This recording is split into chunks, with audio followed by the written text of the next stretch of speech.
Hello ಆತ್ಮೀಯರೇ, ಈ peacefulness ಎಂಬ ಯೂಟ್ಯೂಬ್ ಚಾನಲ್ಗೆ ತಮ್ಮೆಲ್ಲರಿಗೂ ಆತ್ಮೀಯ ಹಾಗೂ ಆಧಾರದ ಸ್ವಾಗತ. ಇಷ್ಟೊಂದು ಈ ಸಂಚಿಕೆಗಳಲ್ಲಿ ನಾನು ಹೇಳ್ತಿದ್ದ ಹಾಗೆ ಈ ದಿನದ ಸಂಚಿಕೆಯಲ್ಲಿ NLP ಆಧ್ಯಾತ್ಮಿಕ ವಿಜ್ಞಾನದ ಬಗ್ಗೆ ನಾನು ಕೆಲವು ವಿಷಯಗಳನ್ನ ತಗೊಂಡು ಬಂದಿದ್ದೇನೆ. ಆ ವಿಷಯಗಳನ್ನ ಡಿಸ್ಕಸ್ ಮಾಡಿಕೊಂಡು ನಮಗೆ ದೇಹ ಆರೋಗ್ಯ, ಮನಸ್ಸಿನ ಆರೋಗ್ಯದಲ್ಲಿ, ನಮ್ಮ ಜೀವನದಲ್ಲಿ ಹೇಗೆ ನಾವು ಉತ್ತಮ ಮೌಲ್ಯಗಳನ್ನು ಬೆಳೆಸ್ಕೊಳ್ಬೋದು ಈ ಒಂದು ವಿಜ್ಞಾನದಿಂದ ಅಂತ ತಿಳಿತಾ ನಮ್ಮ ಜೀವನಕ್ಕೆ ಅನುಕೂಲವಾಗಬಹುದಂಥ ಕೆಲವು ಮೌಲ್ಯಗಳನ್ನ ಹೇಗೆ ನಾವು ಭಾಳ ಈಸಿಯಾಗಿ ನಾವು ಅಳವಡಿಸ್ಕೋಬೋದು ಅಂತಂತ ಈ ಒಂದು ಸ್ಪಿರಿಚುವಲ್ ಸೈನ್ಸ್ನ ಮೊಡಾಲಿಟಿ ಮೂಲಕ ಅರ್ಥ ಮಾಡ್ತಾ ಹೋಗೋಣ ಆದ್ಮೇಲೆ. ಈ ಮೈಂಡ್ ಮ್ಯಾಪಲ್ಲಿ NLPಯನ್ನು ಎಕ್ಸ್ಪ್ಲೇನ್ ಮಾಡೋಕ್ಕೆ ಒಂದು 6 ಒಳ್ಳೆ ಇಂಪಾರ್ಟೆಂಟ್ ವಿಷಯಗಳನ್ನು ನಾನು ತೊಗೊಂಡು ಬಂದಿದ್ದೇನೆ. ಮೊದಲನೇದಾಗಿ NLP ಅಂತ ಏನಂತಂದರೆ, NLP combines the language, psychology and behaviour. ಅಂದರೆ ನಮ್ಮ ಲ್ಯಾಂಗ್ವೇಜ್, ನಮ್ಮ ಮಾತನಾಡುವ ಮತ್ತು ಮನೋವಿಜ್ಞಾನದ ಮತ್ತು ನಮ್ಮನ್ನು ನಡವಳಿಕೆಯಲ್ಲಿ ಹೇಗೆ ನಾವು ಉತ್ತಮ ಮೌಲ್ಯಗಳನ್ನು ರೂಢಿಸಿಕೊಳ್ಳಬಹುದು ಅಂತ ಒಂದು ಕಂಬೈನ್, ಅಂದರೆ ಎಲ್ಲ ಸೇರಿಸಿ ಒಂದು ಆಗಿರುವಂಥ ಒಂದು ಒಳ್ಳೆಯ ಆಧ್ಯಾತ್ಮಿಕ ವಿಜ್ಞಾನ ಇದು. ಸೊ ಈ NLPಯಲ್ಲಿ 3 ಥರದ್ದು ಬರುತ್ತೆ ವರ್ಡ್ಸು. NLP ಅಂದ್ರೆ P ಅಂತ. N ಅಂದರೆ ಸ್ಟಡಿ ಆಫ್ ನ್ಯೂರಾನ್ಸ್. ನಮ್ಮ ಬ್ರೈನಲ್ಲಿ ಏನೆಲ್ಲ ನರಗಳಿದ್ದಾವೆ ಆ ನರಗಳನ್ನು ಸ್ಟಡಿ ಮಾಡ್ತಾ ಬರ್ತವೆ. ಇದರ ಬಿಹೇವಿಯರ್ ಹೇಗಾಗುತ್ತೆ, ನರಗಳು ಹೇಗೆ ಫೈರ್ ಆಗುತ್ತೆ, ತುಂಬ ಡೀಟೇಲಾಗಿ ಇದನ್ನು ಸ್ಟಡಿ ಮಾಡ್ತಾ ಬರ್ತೇವೆ. ನೆಕ್ಸ್ಟು ಲ್ಯಾಂಗ್ವೇಜ್ ಅಂದರೆ ನಾವು ಮಾತಾಡುವ ರೀತಿ. ಈಗ ಮಾತಾಡುವ ರೀತಿ ಅಂತ ತುಂಬ ಜನ ಏನು ಅಂದ್ಕೊಂಡಿದ್ದಾರೆ ಅಂತಂತಂದರೆ, ನಾವು ಮತ್ತು 4 ಜನ ಮಾತಾಡೋ ಬಗ್ಗೆ ಮಾತ್ರ ಯೋಚನೆ ಮಾಡ್ತಿರ್ತೇವೆ. ಆದರೆ NLPಯಲ್ಲಿ ಬರೋ ಲ್ಯಾಂಗ್ವೇಜ್ ಅಂದರೆ ನಾವು ನಮ್ಮ 4 ಜನಗಳ ಜೊತೆ ಮಾತಾಡೋದರ ಜೊತೆಗೆ ನಮ್ಮಲ್ಲೂ ಕೂಡ ಇಂಟರ್ನಲ್ಲಿ, ನಮ್ಮ ಮನಸ್ಸಿನಲ್ಲಿ ನಾವು ಮಾತಾಡ್ಕೊಳ್ತಾ ಇರ್ತೇವೆ. ಈ ಮನದಾಳದ ಮಾತುಗಳು ಯಾವ ರೀತಿ ಇರಬೇಕು, ಮನಸ್ಸಿನಲ್ಲಿ ನಾವು ಯಾವ ರೀತಿ ಮಾತಾಡ್ಕೋಬೇಕು ಅಂತಂತ ಒಂದು ತಿಳಿಯಪಡಿಸುವ ಒಂದು ವಿಜ್ಞಾನ ಇದೆ. P ಅಂದರೆ ಪ್ರೋಗ್ರಾಮಿಂಗ್ ಅಂತ. ಅಂದರೆ ಪ್ಯಾಟರ್ನ್ಸ್. ನಾವಲ್ಲಿ ಒಂದು ಏನೆಲ್ಲ ನಾವು ಇಷ್ಟೊಂದು ಜೀವನದಲ್ಲಿ ಸಣ್ಣವರಿದ್ದಾಗಿಂದ ಹಿಡಿದು ಇಲ್ಲಿವರೆಗೂ ನಾವು ಏನೆಲ್ಲ ಒಂದು ನಡವಳಿಕೆಗಳನ್ನು ನಾವು ರೂಢಿಸ್ಕೊಂಡು ಬಂದಿರ್ತೇವೆ, ಆ ಸ್ಟಡಿಗಳನ್ನು ಮಾಡ್ಕೊಳ್ಳೋಕ್ಕೆ ಇದೆಲ್ಲ ಸ್ಟಡಿಗಳನ್ನು ಒಂದು ಕಂಬೈನ್ ಆಗಿ ಸ್ಟಡಿ ಮಾಡಿರೋ ಒಂದು ಬ್ಯೂಟಿಫುಲ್ ಸೈನ್ಸನ್ನು NLP ಸೈನ್ಸ್ ಅಂತ ಕರಿತೀವಿ ಆದ್ಮೇಲೆ. ಆಮೇಲೆ NLPಯಿಂದ ಯೂಸ್ ನಮಗೆ ಏನೆಲ್ಲ ನಮಗೆ ಅನುಕೂಲ ಆಗುತ್ತೆ ಅಂತ. NLPಯಿಂದ ನಮ್ಮ ಥಾಟ್ಸ್, ನಮ್ಮ ವಿಚಾರಗಳು ಬರ್ತಿರ್ತವೆ, ಏನೆಲ್ಲ ಮನಸ್ಸಿನಲ್ಲಿ ವಿಚಾರಗಳು ಬರ್ತಿರ್ತವೆ ಅದ್ರ ಬಗ್ಗೆ ನಾವು ತುಂಬ ಅವೇರ್ ಆಗಿರ್ಬೋದು. ಎಷ್ಟೋ ಥರ ನಾವು ನೆಗೆಟಿವ್ ಥಾಟ್ಸ್ಗಳಿಂದ ತುಂಬ ನಾವು ಬಳಲಿ ಬಿಡ್ತೇವೆ, ಅವುಗಳಿಂದ ಹೊರಗಡೆ ಬರ್ಬೋದು. ಎಮೋಷನ್ಸ್, ನಮ್ಮಲ್ಲಿ ಸಿಟ್ಟು, ಸಿಗಡು, ಬೇಜಾರು, ಮನಸ್ಸಿಗೆ ಏನು ಕೆಲಸ ಮಾಡದೇ ಇರೋದಂತ ಇರ್ಬೋದು, ಸಿಟ್ಟು ಬರೋಂಥದ್ದು.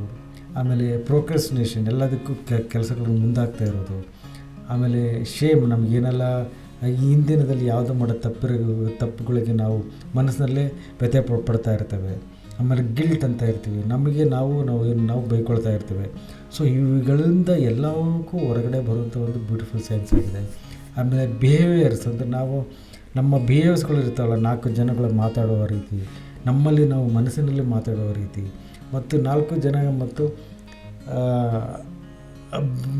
ಎಷ್ಟೊಂದು ನಾವು ಸಂದರ್ಭಗಳೆಲ್ಲ ನಾವು ಯಾವ ರೀತಿ ನಾವು ನಡೆತೆಗಳನ್ನು ನಾವು ರೂಢಿ ಮಾಡಿಸ್ಕೊಂಡು ಬಂದಿರ್ತೀವಿ. ಅದರಲ್ಲಿ ಏನಾದ್ರು ಚೇಂಜ್ ಮಾಡ್ಕೊಳ್ಬೋದಂಥ ಅವಶ್ಯಕತೆಗಳಿದ್ದರೆ ಆ ಚೇಂಜ್ ಮಾಡ್ಕೊಳ್ಳೋ ಈಸಿಯೆಸ್ಟ್ ಮೆಥಡನ್ನು ಕೂಡ ಈ NLPದು ನಾವು ಕಲಿತಾ ಬರ್ತೇವೆ.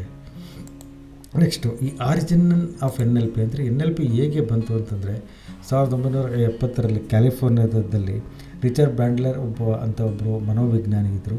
ಆಮೇಲೆ ಜಾನ್ ಗ್ರ್ಯಾಂಡರ್ ಅಂದರೆ ಒಬ್ಬ ಲಿಂಗ್ವಿಸ್ಟಿಕ್, ಅಂದರೆ ನಮ್ಮ ಲ್ಯಾಂಗ್ವೇಜಸ್ಗಳಲ್ಲಿ ಏನು ಬರುತ್ತಲ್ಲ, ನಮ್ಮ ಮಾತುಗಾರಿಕೆ ಒಂದು ಪ್ರೊಫೆಸರ್ ಆಗಿದ್ದರು. ಇವರಿಬ್ಬರೂ ಕೂಡ ಸೇರಿಬಿಟ್ಟು ಒಂದು ಬ್ಯೂಟಿಫುಲ್ ಈ ಸೈನ್ಸನ್ನು ನಮಗೆ ನೀಡಿದ್ದಾರೆ.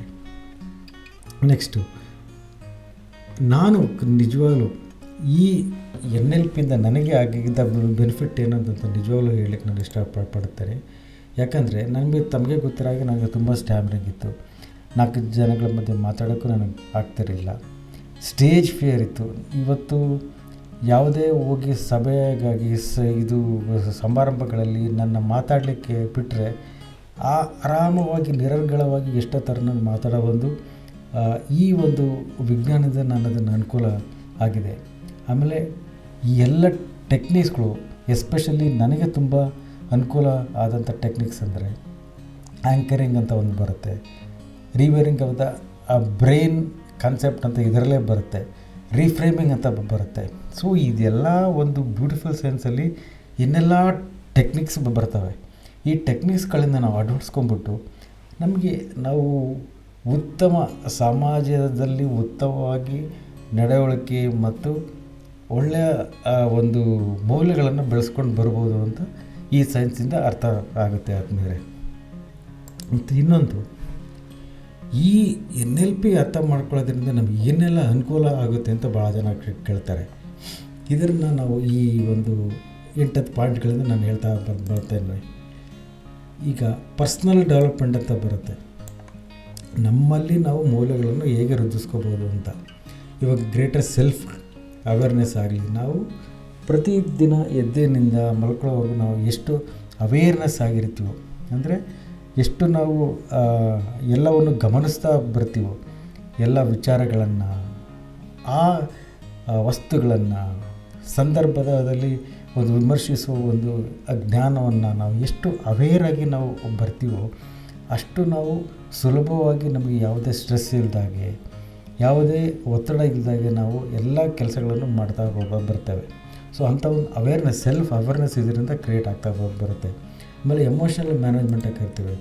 ಎಮೋಷನಲ್ ಮ್ಯಾನೇಜ್ಮೆಂಟ್ ಅಂದರೆ ಆಂಗ್ಸೈಟೀಸ್ ಅಂತ ಬರುತ್ತೆ, ಒತ್ತಡಗಳು, ಸಿಟ್ಟು, ಬೇಜಾರು, ಈ ರೀತಿ ತಳಮಳ, ಮನಸ್ಸಿನ ತಳಮಳ, ಇವನ್ನೆಲ್ಲವನ್ನು ಕೂಡ ಭಾಳ ಈಸಿಯಾಗಿ ನಾವು ಅವಾಯ್ಡ್ ಮಾಡ್ತಾ ಬರ್ಬೋದು. ಆಮೇಲೆ ಲಿಮಿಟಿಂಗ್ ಬಿಲೀಫ್ಸ್ ಅಂತ ಬರುತ್ತೆ. ನಾವು ಹುಟ್ಟಿದಾಗಿನಿಂದ ಇಲ್ಲಿಯವರೆಗೂ ನಾವು ಬೆಳೆದಿರೋಂಥ ಪರಿಸರಕ್ಕೆ ತಕ್ಕಂತೆ ನಾವು ಕೆಲವು ಥಾಟ್ಸ್ಗಳನ್ನು ನಾವು ಮತ್ತು ಲಿಮಿಟಿಂಗ್ ಬಿಲೀಫ್ಸನ್ನು ನಾವು ಬೆಳೆಸ್ಕೊಂಬಂದಿರ್ತೀವಿ. For example, I am not good enough ಅಂತ ಇದೆ, ಅಂದರೆ ನನಗೆ ಈ ಕೆಲಸನೇ ಮಾಡಲಿಕ್ಕೆ ಸಾಧ್ಯ ಆಗೋದಿಲ್ಲ ಅಂತ ನಾವು ಕೆಲಸನೇ ಸ್ಟಾರ್ಟ್ ಮಾಡಿರಲ್ಲ, ಇವಾಗಲೇ ನಾವು ಹೇಳ್ಬಿಡ್ತೇವೆ. ಆದರೆ ಈ ಟೆಕ್ನಿಕ್ಸ್ಗಳಿಂದ ನಾವು ಯಾಕೆ ಮಾಡೋಕ್ಕೆ ಸಾಧ್ಯ ಇಲ್ಲ, ಮಾಡಲಿಕ್ಕೆ ವಿಧಾನ ಏನಿದೆ, ಯಾವ ರೀತಿಯಾಗಿ ಮಾಡ್ಬೋದು ಅಂತ ಅದನ್ನು ಬ್ರೇಕ್ ಡೌನ್ ಮಾಡೋವಂಥ ಒಂದು ಟೆಕ್ನಿಕ್ಸನ್ನು ನಾವು ಅಳವಡಿಸ್ಕೊಂಡು ಯಾವುದೇ ಕೆಲಸಗಳನ್ನು ಸುಗಮವಾಗಿ ಮಾಡುವಂಥ ರೂಢಿಯನ್ನು ಮಾಡ್ಕೊಳ್ತಾ ಬರ್ತೇವೆ. ಆಮೇಲೆ ಇನ್ಕ್ರೀಸ್ ಫೋಕಸ್ಡ್ ಆನ್ ಮೋಟಿವೇಶನ್. ಈಗ ಫೋಕಸ್ ಅಂದರೆ ಯಾವುದೇ ಒಂದು ನಾವು ಇವಾಗ ಎಸ್ಪೆಷಲಿ ಓದೋರಿಗೆ ಫೋಕಸ್ ಇರೋದಿಲ್ಲ, ಈ ಮೊಬೈಲ್ಸಿಂದ, ಈ ಮೀಡಿಯಾದಿಂದ, ಆಮೇಲೆ ಏನೆಲ್ಲ ಇವಾಗ ಡಿಸ್ಟ್ರಾಕ್ಷನ್, ಎಸ್ಪೆಷಲಿ ಡಿಜಿಟಲ್ ಏಜಲ್ಲಿ ಏನೆಲ್ಲ ನಮಗೆ ಡಿಸ್ಟ್ರಾಕ್ಷನ್ ಆಗ್ತಾ ಇರುತ್ತೆ. ಈ ಡಿಸ್ಟ್ರಾಕ್ಷನ್ನ ಅವಾಯ್ಡ್ ಮಾಡ್ಕೊಂಬಿಟ್ಟು ಒಂದು ಕಡೆ ಮನಸ್ಸನ್ನು ಕೇಂದ್ರೀಕೃತವಾಗಿ ನಾವು ಒಂದು ಒಳ್ಳೆಯ ಜ್ಞಾನನ ಸಂಪಾದನೆ ಫೋಕಸ್ ಮಾಡೋ ಮೂಲಕ ಪಡಿಬೋದು. ಮೋಟಿವೇಶನ್, ಯಾವುದೇ ಒಂದು ಕೆಲಸ ಮಾಡಬೇಕಂದ್ರೆ ನಮಗೊಂದು ಮೋಟಿವೇಶನ್, ನಮಗೆ ಮೋಟಿವೇಶನ್ ಅಂದರೆ ಭಾಳ ಜನ ಏನು ಅಂದ್ಕೋತಾರೆ, ವಿಡಿಯೋನ ನೋಡಿದ್ರೆ ನನಗೆ ಮೋಟಿವೇಶನ್ ಬರುತ್ತೆ, ಇಲ್ಲಾಂದರೆ ಯಾವುದೋ ಒಂದು ಪಾಠ ಪ್ರವಚನಗಳಿಗೆ ಹೋದರೆ ನಮಗೆ ಮೋಟಿವೇಶನ್ ಬರುತ್ತೆ ಅಂತ ಅಂದ್ಕೋತಾರೆ.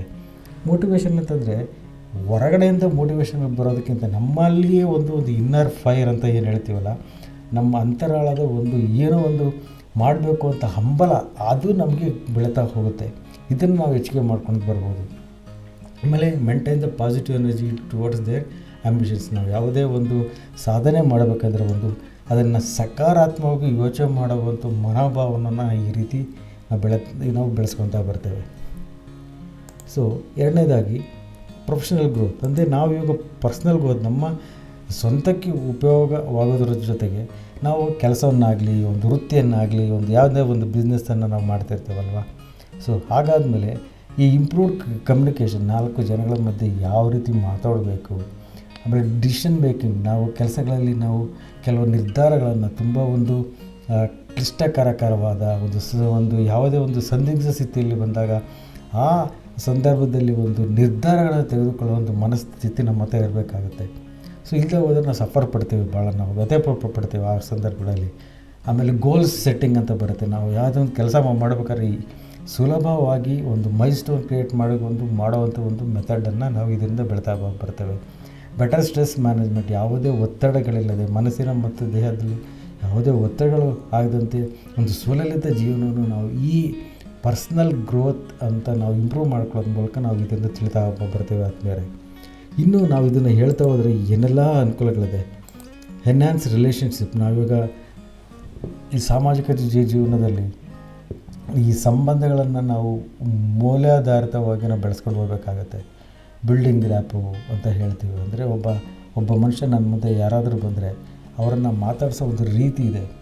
ಅವನಿಗೆ ಮಾತಾಡಿ ನೋಡಿದ್ರೆ ನಮ್ಮಲ್ಲಿ ಒಂದು ಪಾಸಿಟಿವ್ ವೈಬ್ ಕ್ರಿಯೇಟ್ ಆಗಬೇಕು. ಆ ರೀತಿ ಒಂದು ಬ್ಯೂಟಿಫುಲ್ ಮೆಂಟಲ್ ಒಂದು ಬಿಹೇವಿಯರ್ಸನ್ನು ನಾವು ಬೆಳೀತಾ ಬರ್ತೇವೆ ಇದರಲ್ಲಿ. ಎಂಪತಿ, ಯಾವುದೇ ಒಬ್ಬ ಮನುಷ್ಯರು ನೋಡಿದರೆ ಅವನ ಏನೇ ಒಂದು ಬ್ಯಾಕ್ಗ್ರೌಂಡಿಂದ ಬಂದರೂ ಅವನಲ್ಲಿ ಒಂದು ಉತ್ತಮವಾಗಿ ನಾವು ಯಾವುದೇ ಜಡ್ಜ್ಮೆಂಟ್ ಇಲ್ದಂಗೆ ನಾವು ಅವ್ರನ್ನ ನೋಡಬೇಕಾದಂಥ ಪರಿಸ್ಥಿತಿ ಬರುತ್ತೆ. ಇಲ್ಲದೆ ನಾವು ಜಡ್ಜ್ ಮಾಡಿಬಿಟ್ಟು ನಾವು ತಕ್ಷಣ ಅವರ ತಿರಸ್ಕಾರದಿಂದ ಮನೋಭಾವದಿಂದ ನೋಡ್ಲಿಕ್ಕೆ ಸ್ಟಾರ್ಟ್ ಮಾಡ್ತೀವಿ. ಸೊ ಎಂಪತಿ ಅಂದರೆ ಒಂದು ಒಳ್ಳೆಯ ಮನೋಭಾವದಿಂದ ನೋಡೋಂಥ ಒಂದು ಮ್ಯೂಚುವಲ್ ಅಂಡರ್ಸ್ಟ್ಯಾಂಡಿಂಗ್, ಇಬ್ಬರಲ್ಲೂ ಕೂಡ ಒಂದು ಏನಾದರೂ ಒಂದು ಅರ್ಥಗರ್ಭಿತವಾಗಿ ಒಂದು ಸಮಾಧಾನವಾಗಿ ಬಗೆಹರಿಸೋ ಒಂದು ಕಮ್ಯುನಿಕೇಷನನ್ನು ನಾವು ಇದರಿಂದ ಬೆಳೀತಾ ಇದು ರೂಢಿ ಮಾಡಿಸ್ತಾ ಬರ್ತೇವೆ. ಕಾನ್ಫ್ಲಿಕ್ಟ್ ರೆಸಲ್ಯೂಷನ್ ಅಂದರೆ ನಾವು ಕೆಲಸದಲ್ಲಾಗಲಿ ಎಲ್ಲೇ ಆಗಲಿ ಹೊರಡಾಗಿ ಇದ್ದಾಗಲಿ ನಮಗೇನೆಲ್ಲ ನಮಗೆ ನಮ್ಮ ಸಂಬಂಧಗಳಲ್ಲಿ ಅಡಕು ತೊಡಗುಗಳಾಗ್ಬಿಡ್ತಿರ್ತಾವೆ. ಸೊ ಅವುಗಳನ್ನೆಲ್ಲ ಬಗೆಹರಿಸ್ಕೊಂಡು ಬರೋದು ಸುಲಭವಾಗಿ, ಇದನ್ನು ಬಗೆಹರಿಸ್ಕೊಂಡು ಬರೋದು ಒಂದು ಟೆಕ್ನಿಕ್ಸ್ಗಳನ್ನ ಇದರಿಂದ ಕಲಿತಾ ಹೋಗ್ತೇವೆ. ಸೊ ಈ ರೀತಿ ಹೇಳ್ತಾ ಹೋದರೆ ಇದರ ತುಂಬಾ ಇದರ ಉಪಯೋಗ ಇದೆ. Behavioural change and habit building, ನಮ್ಮಲ್ಲಿ ನಮ್ಮ ಯಾವುದೇ ಒಂದು ಬಿಹೇವಿಯರ್ಸ್ಗಳನ್ನು ಹ್ಯಾಬಿಟ್ಸ್ಗಳನ್ನು ನಾವೀಗ ಅಲ್ಲಿ ರೂಢಿ ಮಾಡಿಸ್ಕೊಂಡ್ಬಂದರೆ ಅವುಗಳನ್ನ ಚೇಂಜ್ ಮಾಡೋ ಒಂದು ಮೆಥಡನ್ನು ಕಲಿತಾ ಹೋಗ್ತೇವೆ. ಆಮೇಲೆ ಫಿಸಿಕಲ್ ಆ್ಯಂಡ್ ಬೀಯಿಂಗ್ ಅಂದರೆ ನಮ್ಮ ದೇಹ ಆರೋಗ್ಯ ಮತ್ತು ಮನಸ್ಸಿನ ಆರೋಗ್ಯವನ್ನು ಹೇಗೆ ಉತ್ತಮಪಡಿಸ್ಕೋಬೇಕು ಅಂತ ನಾವು ಇದನ್ನು ಕಲಿತಾ ಬರ್ತೇವೆ. ಲರ್ನಿಂಗ್ ದ ಸ್ಕಿಲ್ಸ್, ಯಾವುದೇ ನಮಗೆ ಯಾವುದರ ಒಂದು ಒಳ್ಳೆಯ ಸ್ಕಿಲ್ಲನ್ನು ಡೆವಲಪ್ ಆಗಬೇಕಂದ್ರೆ ಈ ಸ್ಕಿಲ್ಸ್ ಡೆವಲಪ್ಮೆಂಟ್ ಒಂದು ಟೆಕ್ನಿಕ್ಸನ್ನು ಇದರಿಂದ ಕಲಿತಾ ಬರ್ತೇವೆ. ಓವರ್ಕಮಿಂಗ್ ಫೋಬಿಯಾಸ್ ಅಂದರೆ ನಮಗಲ್ಲಿ ಜೀವನದಲ್ಲಿ ನಮಗೆ ತುಂಬ ವರ್ಷಗಳಿಂದ ತುಂಬ ತಿಂಗಳುಗಳಿಂದ ನಮ್ಗೆ ಯಾವುದೋ ಒಂದು ಬಾಧೆ ನಮಗೆ ಮನಸ್ಸಿನಲ್ಲಿ ನಮಗೆ ಕಾಡ್ತಾ ಇರುತ್ತೆ. ಅದು ನಮ್ಮ ದೇಹ ಆರೋಗ್ಯಕ್ಕೆ ಮತ್ತು ಮನಸ್ಸಿನ ಆರೋಗ್ಯ ತುಂಬ ವ್ಯತಿರಿಕ್ತ ಪ್ರಭಾವ ಬೀರ್ತಾ ಇರುತ್ತೆ. ಇವನ್ನೆಲ್ಲ ಕೂಡ ಬಗೆಹರಿಸ್ಕೊಂಡು ಬರ್ಬೋದು. ಆಮೇಲೆ ಓವರಾಲ್ ಹೇಳ್ಬೇಕಂದ್ರೆ ನಮ್ಗೆ ಮನಸ್ಸಿಗೆ ಒಂದು ಶಾಂತಿ ನೆಮ್ಮದಿಯನ್ನು ನೀಡುವಂಥ ಒಂದು ಬ್ಯೂಟಿಫುಲ್ ಸೈನ್ಸನ್ನು ನಾವು ಈ NLP ಟೆಕ್ನಿಕ್ ಮೂಲಕ ತಿಳಿತಾ ಬರ್ತೀವಿ ಅಂತ ಹೇಳ್ತಾ, ಸೊ ಇಲ್ಲಿವರೆಗೂ ವೀಕ್ಷಿಸಿ ತಮ್ಮೆಲ್ಲರೂ ಬಂಧಿಸುತ್ತಾ ಮುಂದಿನ ದಿವಸಗಳಲ್ಲಿ ಆಧ್ಯಾತ್ಮಿಕ ವಿಜ್ಞಾನದಲ್ಲಿ ನಾವೆಲ್ಲ ಮತ್ತು ದೇಹ ಆರೋಗ್ಯ ಮನಸ್ಸಿನ ಆರೋಗ್ಯ ಜೊತೆಗೆ ಮತ್ತು ಎಲ್ಲ ಜೀವನದಲ್ಲಿ ಒಂದು ಒಳ್ಳೆಯ ಮೌಲ್ಯಗಳನ್ನು ಸುಲಭವಾಗಿ ಹೇಗೆ ನಾವು ಈ ಟೆಕ್ನಿಕ್ಸ್ಗಳನ್ನ ಉಪಯೋಗಿಸ್ಕೊಂಡ್ಬಿಟ್ಟು ನಾವು ಕಲಿತಾ ಬರ್ಬೋದು ಅಂತ ಹೇಳ್ತಾ ಈ ವಿಡಿಯೋನ ಇಲ್ಲಿಗೆ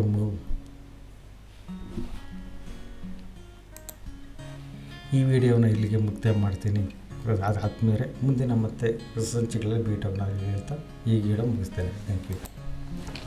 ಹಾಗೆಯೇ ದಯಮಾಡಿ ಇಷ್ಟೊಂದೆಲ್ಲ ನೀವು ಸಂಚಿಕೆಗಳನ್ನು ನೋಡ್ತಾ ಬಂದಿದ್ದೀರಾ. ಈ ಸಂಚಿಕೆಗಳಲ್ಲಿ ತಮಗೆ ನಿಜವಾಗ್ಲೂ ಅನುಕೂಲ ಆಗಿದ್ದರೆ, ಒಂದು ಆಧ್ಯಾತ್ಮಿಕದಲ್ಲಿ ಒಂದು ನಿಜವಾಗ್ಲೂ ಒಂದು ಸೈನ್ಸ್ ಅಂತ ವಿಜ್ಞಾನವನ್ನು ನೀವು ನಿಜವಾಗ್ಲೂ ಕಾಣ್ತಾ ಬಂದಿದ್ದರೆ ತಮಗೆ ಹೇಗೆ ನಿಮ್ಗೆ ಅನುಕೂಲ ಆಗ್ತಿದೆ ಈ ಚಾನಲಿಂದ ಅಂತ ಹೇಳಿ ದಯವಿಟ್ಟು ಕಮೆಂಟ್ ಮಾಡಿ ಅಂತ ಹೇಳ್ತಾ ಈ ವಿಡಿಯೋನ ಮುಗಿಸ್ತೀನಿ.